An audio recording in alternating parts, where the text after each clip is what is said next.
se quedó con ellos y trabajaron juntos, pues el oficio de ellos era hacer tiendas. Y discutía en la sinagoga todos los días de reposo y persuadía a judíos y a griegos.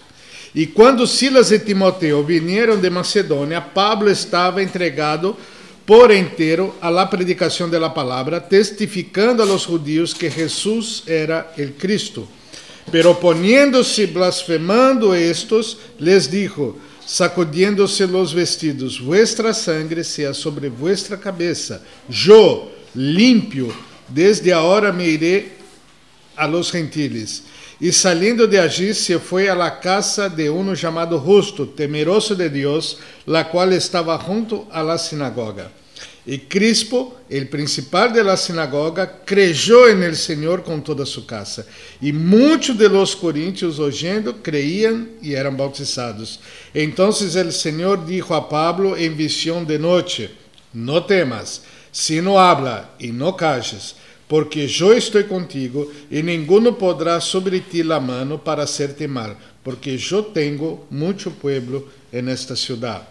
Y se detuvo allí 1 año y 6 meses enseñándoles la palabra de Dios. Pero siendo Galión procónsul de Acaya, los judíos se levantaron de común acuerdo contra Pablo y le llevaron al tribunal diciendo, este persuade a los hombres a honrar a Dios contra la ley.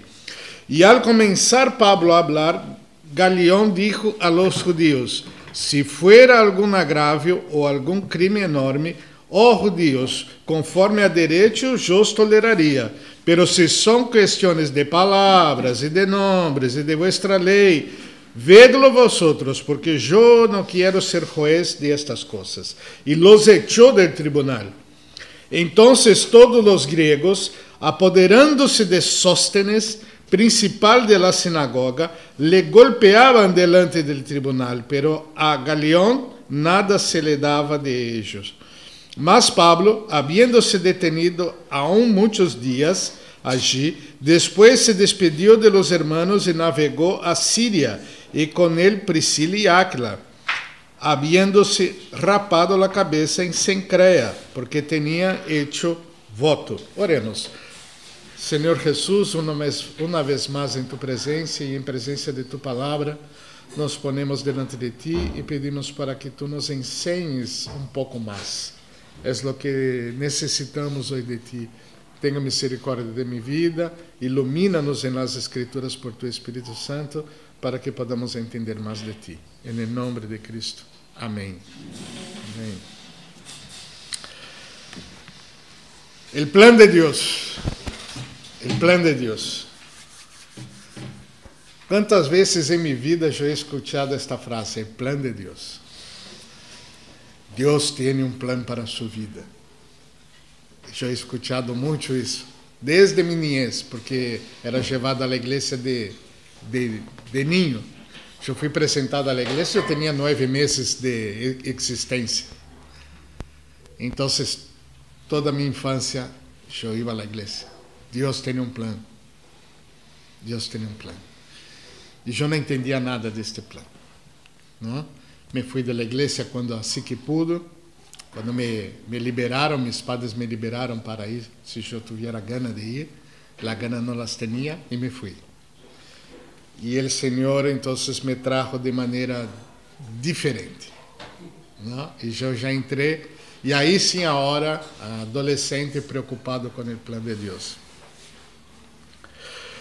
¿Cómo interpretar las circunstancias de la vida para entender el plan de Dios? ¿Cómo interpretar? Es complicado, ¿no? Dios tiene un plan y existen circunstancias en nuestra vida. ¿Cómo entender circunstancias y encajar esto como entendiendo el plan de Dios? Complicado. Complicado. Tenemos que pensar en estas cosas, ¿no? Somos expuestos a circunstancias buenas y malas todos los días. Todos los días. Hay circunstancias buenas y malas, ¿verdad? somos expostos a estas circunstâncias. Elas se dão. E somos expostos a elas. E como entender o plano de Deus em meio a estas circunstâncias? Dias mais fáceis, dias muito difíceis, dias alegres, dias de tristeza, dia de despedidas, dias de chegada, não? Coisas inesperadas, coisas esperadas. Pero como entender o plano de Deus nisto? Não? Como entender? Esses são frutos de nossa vontade, a vezes, e a vezes as circunstâncias não têm nada a ver com nossa vontade. Algumas circunstâncias las provocamos e algumas se nos vêm. E se pudiéramos evitá-las, las evitaríamos seguramente. Pero como tratar estas situações? Analisando acá a vida de Pablo e seu equipo de trabalho, de ministério, podemos entender nestes relatos acá alguns princípios que têm a ver com o plano de Deus. Princípios bíblicos que podemos identificar e entender como plano de Deus, não? Nós estamos falando acá de Pablo, que acá no verso 1 diz: depois destas coisas, Pablo saiu de Atenas e foi a Corinto.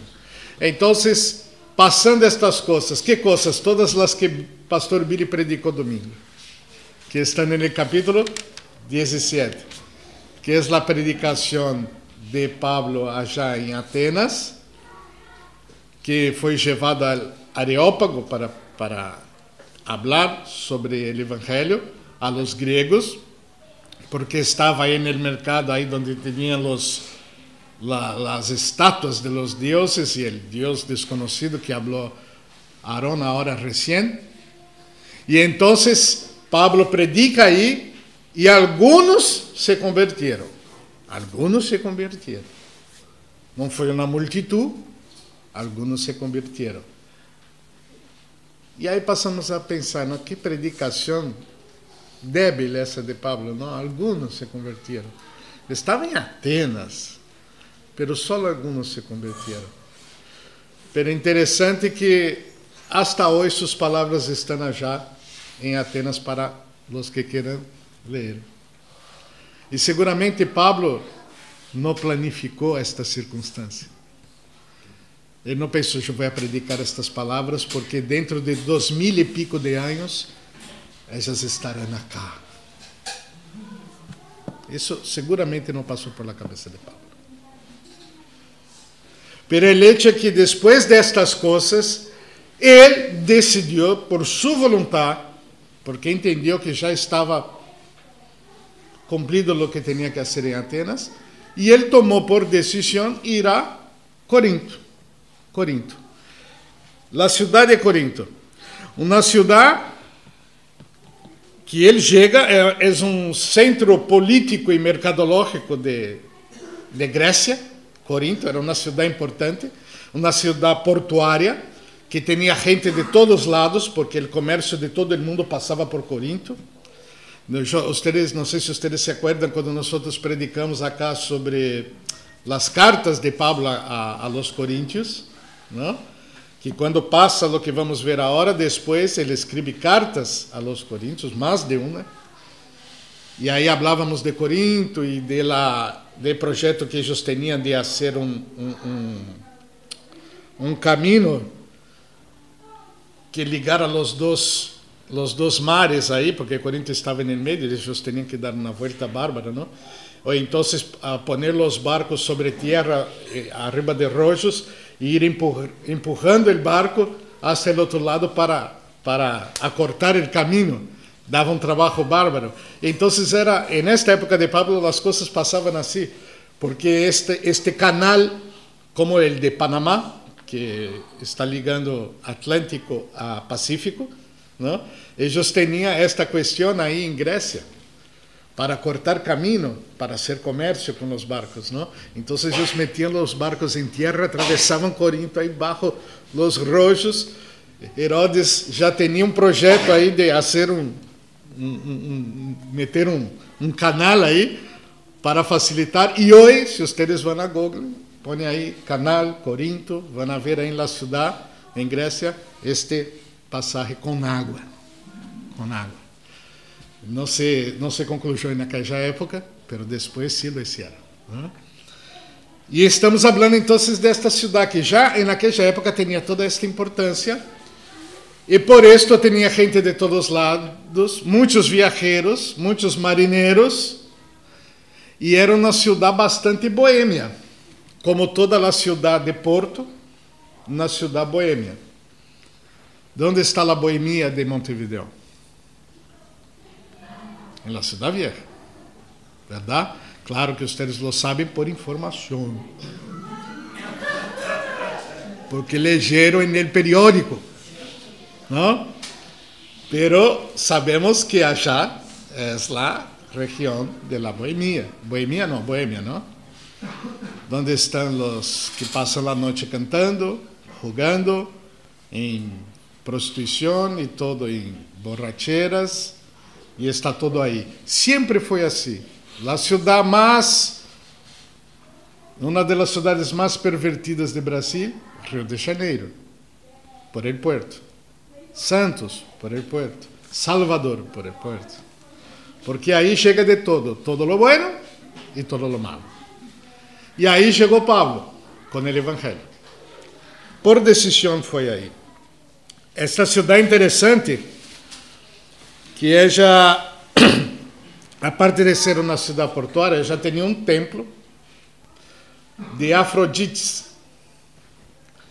Y Afrodite era la diosa del amor, diosa del eros, el amor sexual. Y se cuenta la historia, algunos libros, que tenían más de 1000 sacerdotisas, mujeres, que servían en este templo. Y eran sacerdotisas prostitutas. Entonces ellas salían de noche, estas 1000 mujeres, a la ciudad de noche, a recaudar plata por la prostitución y llevársela para hacer el mantenimiento del templo de Afrodite. Y ahí estas mujeres, algunas de ellas, cuando se convierten al Señor, generan una serie de cuestiones que la carta a los Corintios Pablo tiene que tratar después. Pero solo para que ustedes entiendan lo que era Corinto, el tipo de ciudad que era Corinto. Era importante para Grecia, en el sentido de comercio, de todo este movimiento multicultural. E aí estava Pablo, uma cidade não menos importante que Atenas, obviamente, não? Então, circunstâncias que afetam a vida de Pablo e sua equipe, que tem que ver com o plano de Deus.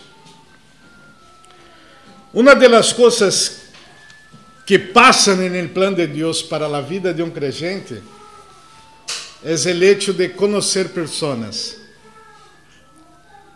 Para Pablo e sua equipe, conhecer pessoas era parte do plano de Deus. Eles não tinham que pensar muito nisso. Eles sabiam que no caminhar de sua vida cristiana, eles conheceriam pessoas. E essas pessoas que eles iam a conhecer, de alguma maneira, estavam dentro do plano de Deus. Siempre. Verso 1 dice: después de estas cosas, Pablo salió de Atenas y fue a Corinto. Entonces Pablo tomó una decisión de ir a Corinto. Como Pablo tomó una decisión de ir a Tesalónica, pero Tesalónica y Berea, ciudades que pasó antes, él tuvo que marcharse de Tesalónica porque le iban a matar a Pablo. Llega a Berea e passa lo mesmo. Estão por dar-lhe uma linda paliza. E eles se escapam a Atenas. ¿Por qué fueron a Atenas? Para escaparse de un gran problema en Berea. Pero de Atenas no hay este problema. Y él toma la decisión de ir a Corinto. Pero es interesante aquí, en el 2 dice, y halló a un judío llamado Áquila, natural del Ponto, recién venido de Italia, con Priscila su mujer, por cuanto Claudio había mandado que todos los judíos saliesen de Roma. Fue a ellos. Él fue a ellos.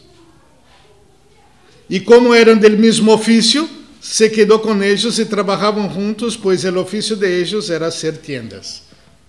Entonces, Pablo llega a Corinto para predicar el Evangelio y encuentra ahí Áquila y Priscila, que eran judíos, como Pablo.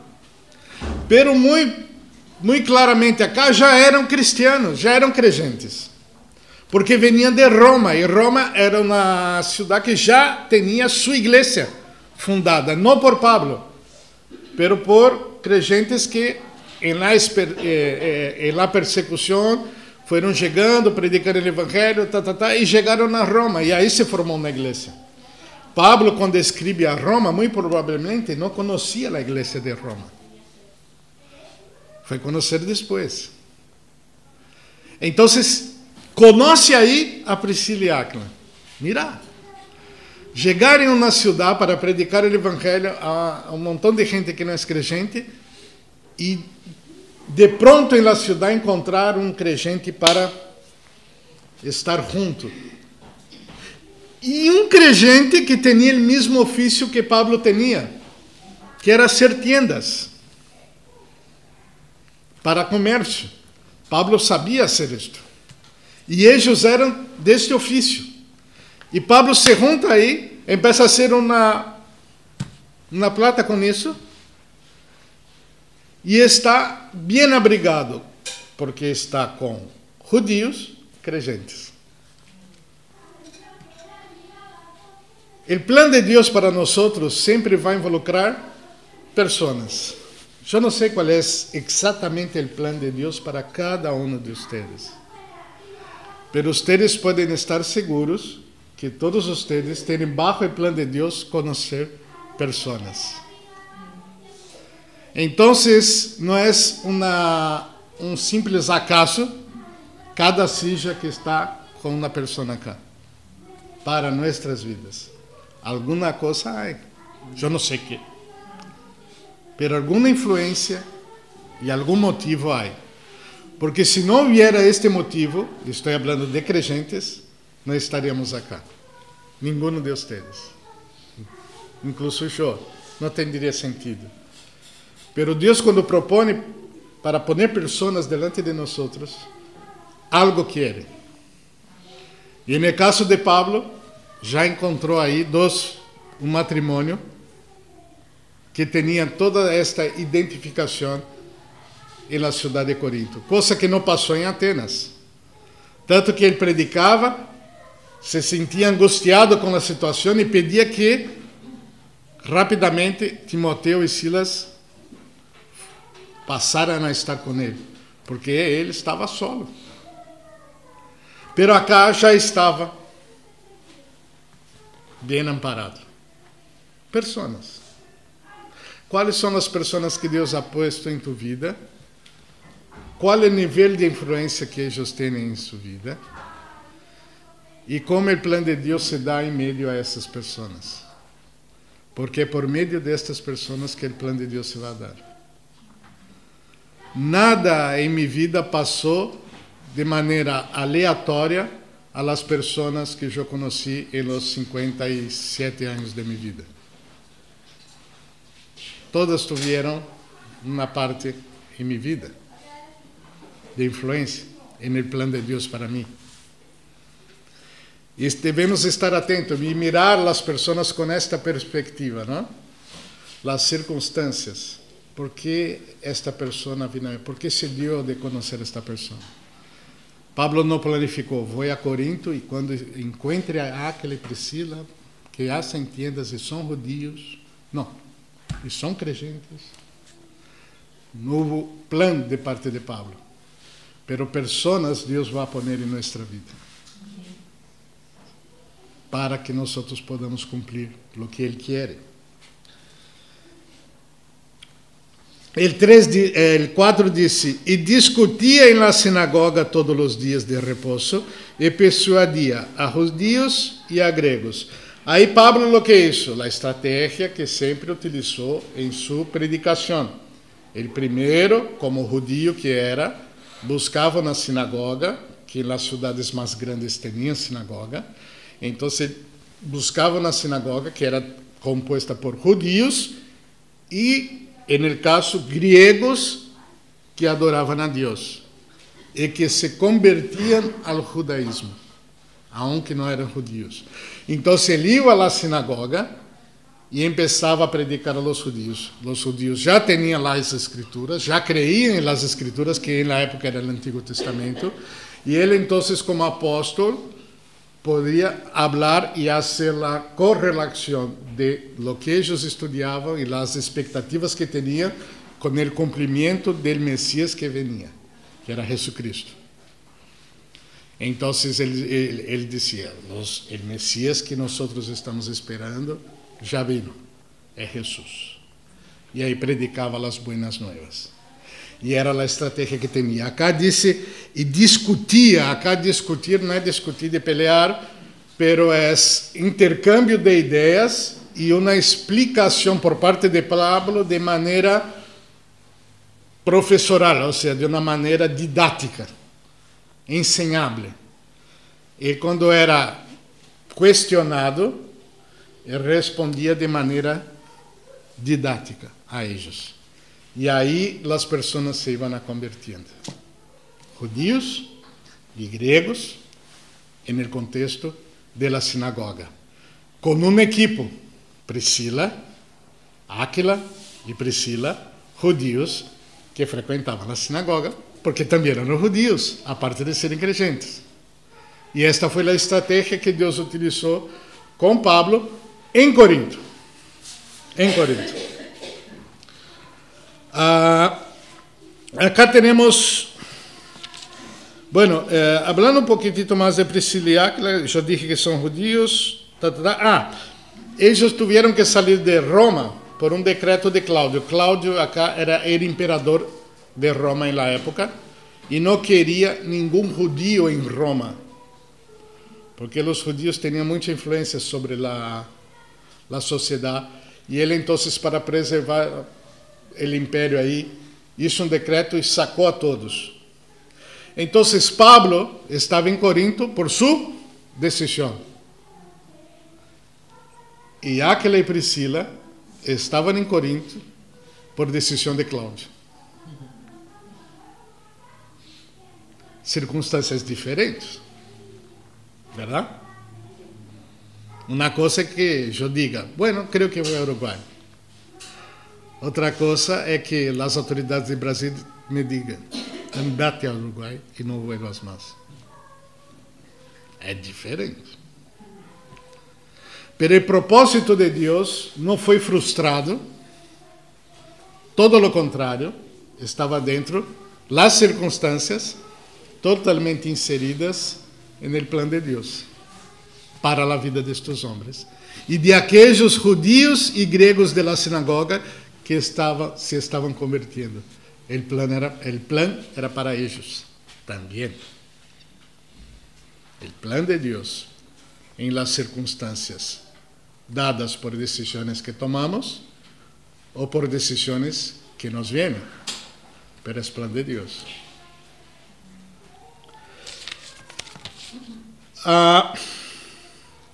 Hacer lo que te toca es parte del plan de Dios.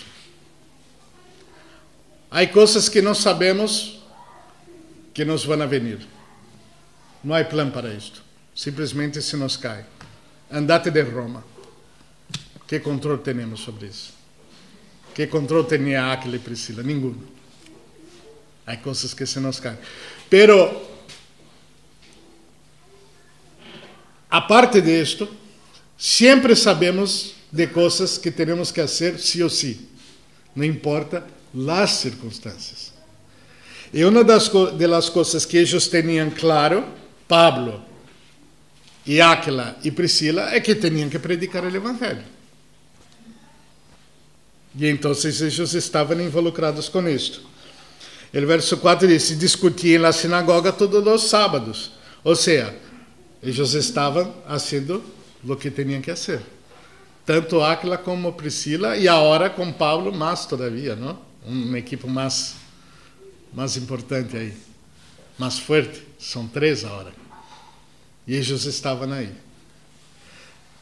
Então, hacer o que temos que fazer. Há coisas que não temos que pensar em deixar de fazer segundo as circunstâncias. Me vi numa circunstância muito complicada. Nunca mais vou ler a Bíblia. Que circunstância te pode apartar das Escrituras? Esta circunstância me vino, que problema? Não amo mais a meus filhos. Que circunstância complicada, não vou mais amar e proteger minha esposa. Que circunstância complicada, não vou mais à igreja. Não quero mais estar com os irmãos. Eu vou agarrar um verso acá, sacá-lo do contexto e vou ler a eles e vou dizer: eu e minha casa serviremos ao Senhor. E eu vou a minha casa. Já está. Pero o texto não quer dizer isso, não importa. Me sirve. Porque buscamos interpretação para qualquer coisa, qualquer disparate, incluso nas Escrituras, não? Então, as circunstâncias não nos quita algumas coisas. Por exemplo, falar com Deus. Job, hablamos de Job. Estás enojado, perdiste todo, não entendes muitas coisas, pero deixar de falar com Deus sobre os temas que estão se passando, jamais. A comunicação com Deus não se deve perder, nunca. Há coisas que sabemos que temos que fazer. Então, sabemos disso. O auto se rompeu, foi ao mecânico outra vez uma oportunidade de falar de Cristo ao mecânico. Já sabemos. A mulher se enfermou, predicamos ao médico. Pero a terceira vez que vem a casa, é a terceira oportunidade. As circunstâncias não nos impedem de fazer o que nos toca fazer. Os princípios de Deus para nossas vidas não são questionáveis em las circunstâncias. E Pablo sabia disso. E estava aí com Priscila e Áquila fazendo isso. Predicando o Evangelho. As circunstâncias de Priscila e Áquila eram essas. Eles estavam predicando o Evangelho. Predicavam em Roma, lo echaram de Roma, predicam em Corinto. E Deus les dá como um regalo Pablo, que por sua decisão vá a Corinto. Pero para quê? Para predicar o Evangelho, porque este princípio já lo tinha.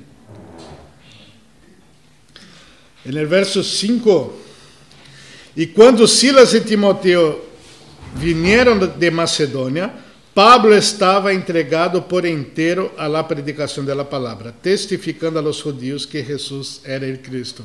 Outro princípio de Pablo é que em circunstâncias normais, o predicador vive de ministério.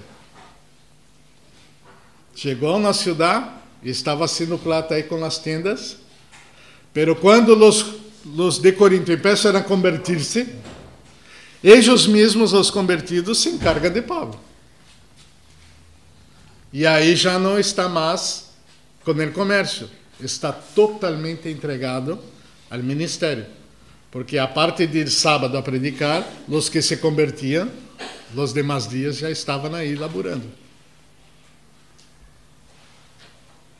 Vocês compreendem as circunstâncias que não lhe impedem de fazer o que tem que fazer? Pero agora há muitos convertidos, sim, pero agora estou fazendo plata com as tendas. Agora tenho acá uma empresa. Pero Pablo, dentro de las circunstancias, hacía lo que tenía que hacer.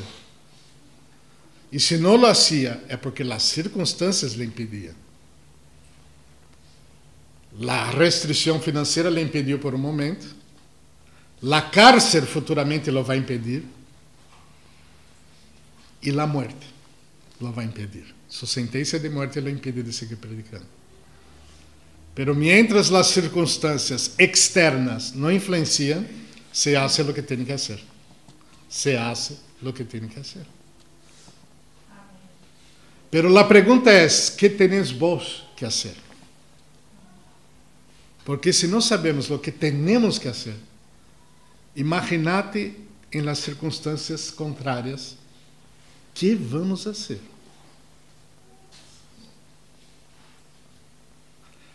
Por isso que há um ciclo em la vida de um ser humano que é assim. Pastor Sacha sempre ha ensinado isto já, não? O pastor Sacha, que vocês lo conheceram. El pastor allá de la iglesia de Maranata, que los pecadores sufren. ¿Por qué? Porque pecan. Toma la decisión de pecar y sufre. Pero hay una realidad, que los que sufren, pecan. ¿Estoy sufriendo por mi pecado? No. Pero ¿qué hago con mi sufrimiento? Empiezo a pecar. É outro problema. Então, os pecadores sofrem e os que sofrem pecam. Isto é um ciclo. Aí eu peco e sofro. Aí eu sofro e peco. E aí já não importa com quem começou e com quem vai terminar. É um ciclo. E aí só o arrependimento é que nos alivia deste ciclo. Nos saca deste ciclo. Então, eu não posso passar minha vida sofrendo por algo pontual que passou em um momento de minha vida. Eu tenho que sair disso. O sofrimento não me pode fazer pecar.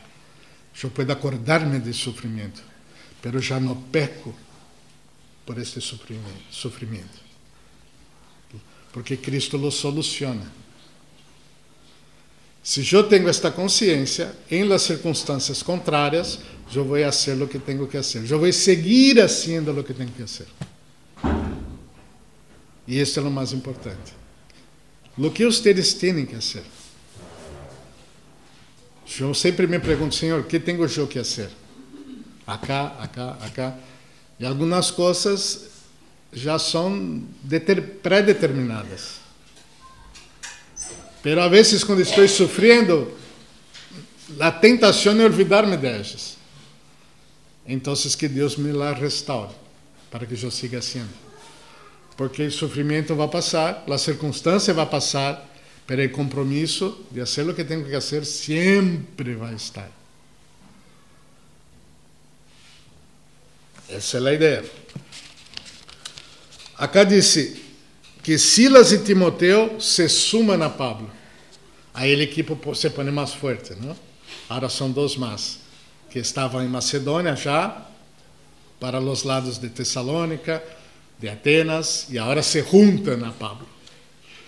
E agora são um equipo com mais os convertidos da sinagoga, gregos e judios.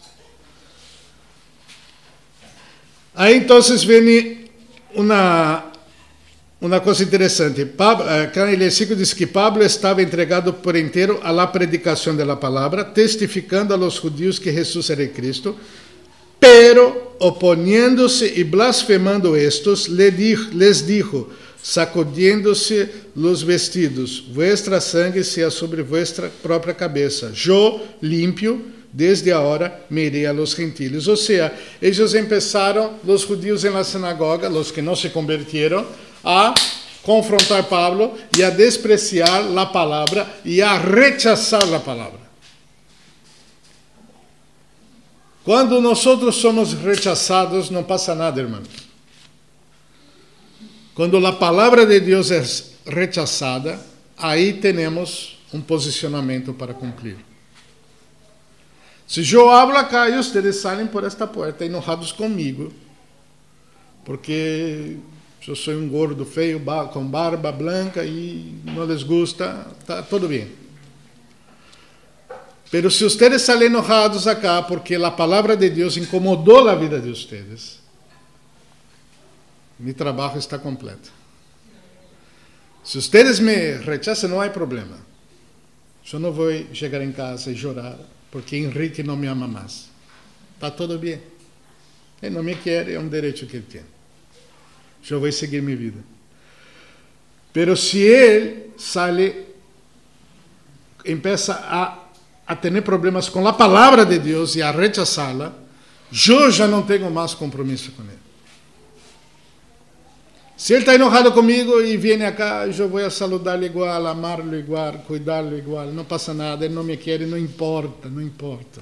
É meu trabalho, é meu dever amar. Eu vou amá-lo. Pero se ele rechaça Cristo, eu não tenho mais compromisso com ele.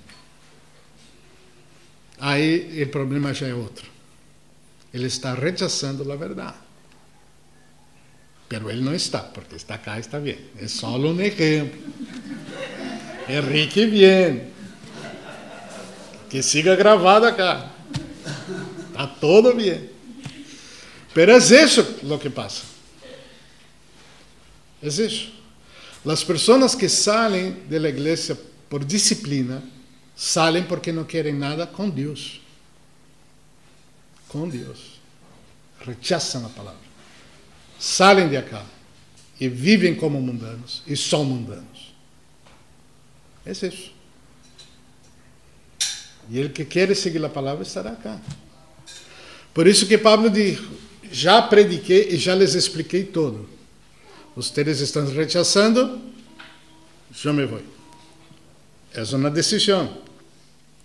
E o 7 diz, e saliendo de allí, se foi a la casa de uno chamado Justo, temeroso de Deus, la qual estava junto a la sinagoga.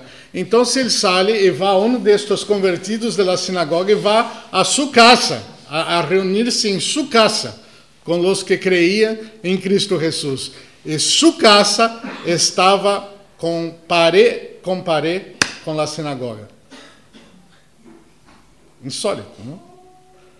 Agora eu me vou. Aí, o portão de al lado, todos os domingos, está Pablo aí, não? Com gregos e judeus, convertidos. E começa a predicar a palavra. É impressionante. São as circunstâncias. Por que não lo hizo antes, Pablo? Porque tinha um compromisso de explicar em las escrituras a palavra a aqueles homens. Quando ele concluiu e eles rechazaram, se termina o compromisso aí. Foi isso que Pablo disse. Agora a sangre de ustedes está sobre ustedes mesmos. Eu estou livre de la sangre de ustedes. Se ustedes vão ao inferno, a culpa não é minha. Eu expliquei todo. Todo o que a Escritura diz. Então, aí começou de maneira mais estruturada a igreja de Corinto, em la casa de este homem piadoso. Então, a igreja estava com Justo agora. E Crispo, el principal de la sinagoga, creyó en el Señor con toda su casa. E muitos de los corintios, oyendo, creían e eram bautizados. Agora, os coríntios, que já não pertenciam à sinagoga tampouco, estavam sendo evangelizados também. E o principal da sinagoga, um dos líderes da sinagoga, se convierte com toda a sua família e passam a estar com o vecino. Com o vecino. E isto impactou muito a cidade. Mira que o principal da sinagoga está já com este Pablo. Os gregos que estavam aí agora estão com Pablo. E a gente da cidade se suma a Pablo. E toda uma comunidade está sendo formada aí. E aí que passou? El 9 diz, entonces el Señor dijo a Pablo en visión de noche, no temas, sino habla y no calles, porque eu estou contigo, e ninguno pondrá sobre ti la mano para hacerte mal, porque eu tenho muito pueblo en esta ciudad. Então Deus disse a Pablo, hables e não te calles, porque eu tenho muito pueblo nesta cidade. Então, por isto, nadie te vai hacer daño. Por la gente que estava por convertir-se, Pablo não ia sofrer daño. Era uma circunstância. Porque em las outras cidades, Pablo tuvo que correr, porque lhe iam a pegar. E em algumas cidades, Pablo não pudo nem falar. Pero acá Deus dijo, acá vas a hablar e nadie te va a poner la mano. Ah, porque agora eu sou mais espiritual, agora eu te conozco melhor. Não, porque agora eu tenho muita gente para chamar todavia, então te vou preservar. É parte do plano. Ah, porque todo me va bem na vida. Porque é parte do plano. Algo tienes que fazer aí. Lo que já sabes, tienes que fazer. E para que tu lo hagas bem, as circunstâncias favorecem que tu estés bem. Pero agora eu tenho um plano a executar e eu te necessito passando por tribulação, problemas, dolores de cabeça, enfermidade, lo que seja, por mi plano. Por quê? Porque eu quero falar a outras pessoas que vão passar por tu vida.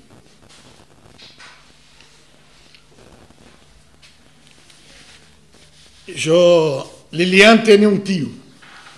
Tem vários, mas vou falar de um. Lilian tem um tio. É um homem alto, paulista, pero que viveu muito tempo em Rio de Janeiro. Tem uma maneira de carioca, que os que foram aí a Rio sabem como é. E este homem negro, gerente de uma empresa, e de la macumba, candomblé, de tocar tambores, de consultar o pai, de fazer o que seja, do mundo espiritual aí, manejando-se, tratando-se com os demônios. E era tio de Lilian. E a família tinha meio que uma resistência aí com ele, a família de Lilian. Pero o que passou? Eu lo conheci, cruzou com minha vida. Por quê? Porque eu me encantei por la sobrina. E então, em las reuniões de família, estava ele aí tomando seu whisky e todo, e os creyentes aí, não? E ele aí estava mirando o carnaval, obsessionado por carnaval, hincha de Botafogo, amante do clube de Botafogo, já de Rio. E eu comecei a falar com ele todo, e me disse, sou amigo. E nós, uma amistade muito linda aí, começou. Com ele, não crente e macumbeiro. Quando Lilian se foi a casar, o papá estava enfermo e não pôde estar na igreja para entrar. E o que hicimos nós? Lo invitamos a entrar com ele. Porque ele, desde niña, Lilian, era muito querida de ele e de sua tia. E ele foi padrinho. Padrinhos, não? De casamento. E ele se quedou muito encantado com isso. E com 4 meses de matrimônio, Lilian se foi a CTI para morir-se. Em pacto de matrimônio com Marcelo, se foi a CTI. Estava para morir-se. Uma das consequências, das circunstâncias do matrimônio, não? E então vino este homem e falou à família e a mim, falou personalmente e disse: se Deus livra a Lilian da morte, eu vou crer neste Deus, no Deus de vocês, porque não pode ser uma coisa assim, porque ele não podia crer que estava passando o que estava passando. E Lilian não se murió. E este homem, escutando uma predicação de Nicodemos, se convertiu. Se convertiu. Tem quase 80 anos. recién perdió su mujer. Y es presbiteriano, diácono de la iglesia ya, presbítero de la iglesia ya. Un hombre de experiencia. Circunstâncias malas. ¿Cuál es el propósito? ¿Para qué sirven? Porque había una persona, de muchas experiencias que yo puedo contar, que se convirtieron por esta situación. Y aunque fuera por la muerte, que yo no la tuviera acá hoy, algún propósito en el plan tenía. El mejor plan es que yo estaría con el Señor, que es mejor que estar conmigo todos estos años. Seguramente, pero no fue así. Dios tenía otro plan. Pero el plan de Dios. ¿Por qué las cosas se dan como se dan? Tenemos que entender. Lo que nos toca hacer, lo que no nos toca hacer, y pasar por esta vida con esta conciencia. Es un aprendizaje. A diario lo aprendemos, ¿no? Wow, se me fue el tiempo. Entonces, el 11 dice, y se detuvo allí 1 año y 6 meses enseñándoles la palabra de Dios. Pablo estuvo en Corinto 1 año y 6 meses. Fue la tercera ciudad que él pasó más tiempo en sus viajes misioneros. Solo perdió para Éfeso, que vamos a ver en la próxima predicación, y Roma. Sacando estas 2 ciudades, Corinto fue seguramente una ciudad que tomó bastante de su tiempo ahí. Pero siendo Galión procónsul de Acaya, los judíos se levantaron de común acuerdo contra Pablo y le llevaron al tribunal, diciendo, este persuade a los hombres a honrar a Dios contra la ley. Entonces, ¿qué hacen? Los judíos que no se convirtieron, la misma secta de las otras ciudades, arrastran a Pablo a juicio, porque él estaba pervirtiendo la doctrina de ellos. Pero Pablo siempre en estos juicios era siempre conturbado. Una hora está en la cárcel esperando para ser juzgado, se toma una paliza y todo lo demás. Acá, ¿qué le pasó? Nada. Y al comenzar Pablo a hablar, el 14, Galión dijo a los judíos, Galión era el que juzgaba ahí a nombre de Roma en la ciudad. Entonces tenían la plaza principal de Corinto, su casa era enfrente a esta plaza, y en esta plaza tenía un lugar de piedra, como un lugar de autoridad que se sentaba ahí para juzgar las personas. Este lugar, este trono ahí, la palabra original es bema, que era el lugar de juicio, de juzgar bien o mal. Y ahí, ¿qué pasó?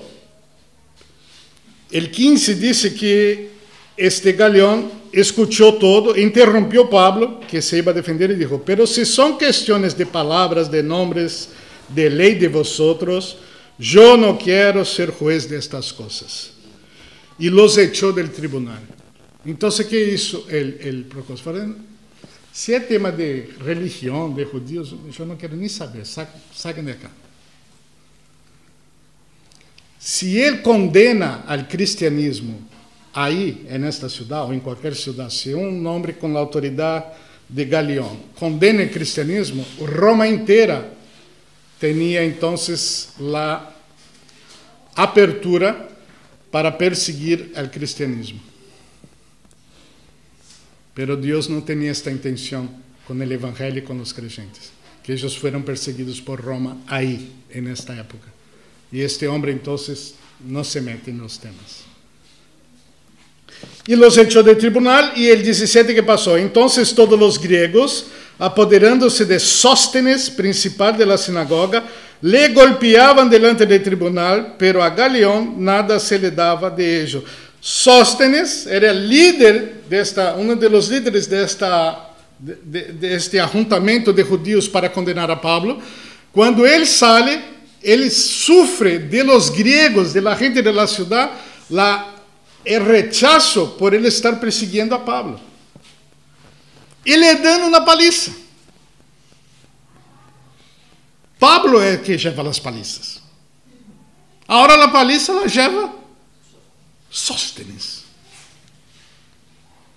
Pobre Sóstenes. Tomou uma paliza. Abram em suas Bíblias em 1 Coríntios capítulo 1. 1 Coríntios capítulo 1, verso 1.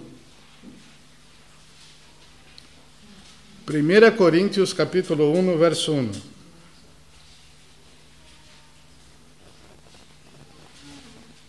Está escrito: Pablo, empezando a carta, ¿no?, de Pablo a los Coríntios, después de un par de tiempo, ¿no?, de todo lo que pasó acá en Hechos. Pablo, llamado a ser apóstol de Jesucristo por la voluntad de Dios, y el hermano Sóstenes. Si no va por la predicación, va por la paliza. Porque la paliza en las manos de Dios sirve para algo.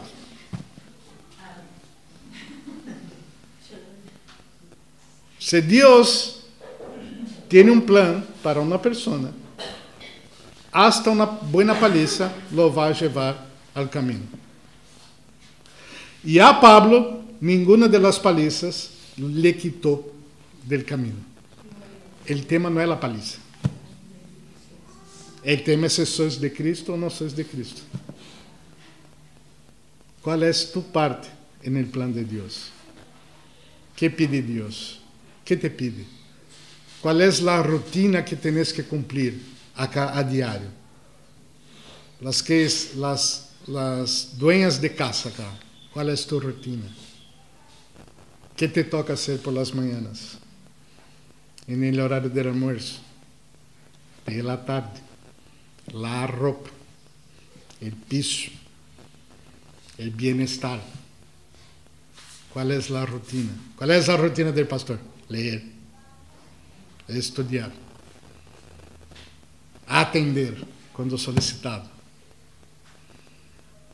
¿Cuál es la rutina de los que trabajan en la fábrica? Cumplir horario, llegar en el horario, hacer la cosa bien. No estar durmiendo en el baño, pero estar en la máquina. Y la del vendedor, salir a vender. No estar en el restaurante en el horario del almuerzo de 4 horas y media. Trabajando. ¿Cuál es tu rutina? ¿Qué Dios te dio para hacer? Si vivís en el campo, despertarte a las 5, comida a las gallinas, comida a la vaca, comida al caballo, cortar el pasto, arreglar los marcos, arreglar el tractor, subir arriba del techo, la teja que se quebra, y bajar, y revolver la tierra, y poner agua donde no hay agua, y desviar el agua donde hay mucha agua, y terminar el día, y dormir, y despertar al otro día, y hacer todo de nuevo. ¿Cuál es lo que Dios te pide para hacer? ¿Cómo lo vas a hacer? Y en el día que el tractor se rompe, y en el día que un palo se cae en su cabeza con un rayo en el árbol, y que la máquina te come el dedo y tienes que ir a BPS, y que el marido llega y reclama de tu comida, y que las circunstancias no son buenas, ¿qué te toca hacer? ¿Qué te toca hacer? No importa las circunstancias. ¿Qué te toca hacer? Las circunstancias. Predicar el Evangelio. Amar a tu hermano, amar a tu iglesia, amar a tu familia. ¿Cómo amar? ¿Cómo amar? En circunstancias difíciles. Y si todo va bien, está todo tan bien, no voy a leer la Biblia, no voy a hablar con Dios, está todo bien. Entonces lo bueno pasa a ser malo.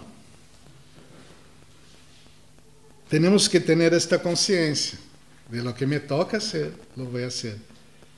e os enfrentamentos que vai sofrer, Deus tem preparado. A cidade que Ele te disse, a situação que Ele te disse, tranquila, tranquilo, hermana, mi hijo, nadie te vai tocar, porque tenho um plano para esta situação. E acaba de dizer, tranquila, esta paliza que tomaste, tem um plano aí. Vas a entender depois. E aí vamos a entender depois. Pero confiar, descansar e fazer o que te toca. Que te toca? Hacer. Eu estou muito desanimado. Não importa. Quantas vezes Pablo foi levado a juízo para ser juzgado? Quantas vezes Pablo levou alguém a juízo por suas injustiças? Quantas vezes? Nenhuma. Porque sua justiça era Deus. Hacer lo correto, não importa as circunstâncias. Isto é para crente. Afuera não existe isso. Isso é para a igreja. Qual é Jeová? É tu justiça. Seknu Yahvé, não? Deus é minha justiça. Jeová é minha justiça, não? Esta palavra horrível quer dizer isto. Deus é minha justiça. Então, o desafio é ser hijo de Deus e entender que, uma vez hijos de Deus, nada vai passar al acaso. Vas a conhecer pessoas, vas a passar por circunstâncias raras e, em meio a tudo isso, vai ser o que te toca.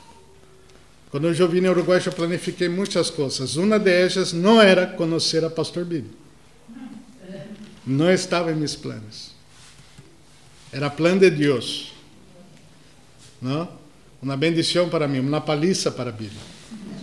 Pero se dio por uma pessoa que não está, nem aún está em nosso meio. Para hacer el bien a esta persona que não está acá, estamos nós acá. 7 anos vai ser. Propósito de Deus. E quantas pessoas mais conhecemos? Propósito de Deus. Propósito de Deus. Então, que Deus nos bendiga e nos haga entender o plano de Deus para nós. São circunstâncias que não prevemos e compromissos que já lo temos. Circunstâncias que não prevemos, compromissos que já lo temos. Ok? Que Deus nos bendiga. E eu, com uma oração, vou passar a ministrar a cena do Senhor para nós. Amém? Deus querido, graças por tu palavra, graças porque em meio a paz, segurança e a vezes a circunstâncias difíceis, somos provados por ti para hacerlo el bien. Ajuda-nos, ó Deus, a proceder de maneira correta e a hacer lo que é correto ante tu presença, para que não suframos com nossos errores. E quando suframos por las circunstâncias da vida, sepamos reaccionar de la maneira como tu queres, para sair sanos del outro lado da tormenta. Pedimos esta bendição, tu acompanhamento, tu Espírito Santo a nos inspirar, porque sabemos que sem ti não lograremos. Então estamos totalmente dependentes de ti para executar o plano que tu tienes para cada um de nós e para nossa igreja de uma forma especial. É o que te pedimos em nome de Cristo. Amém.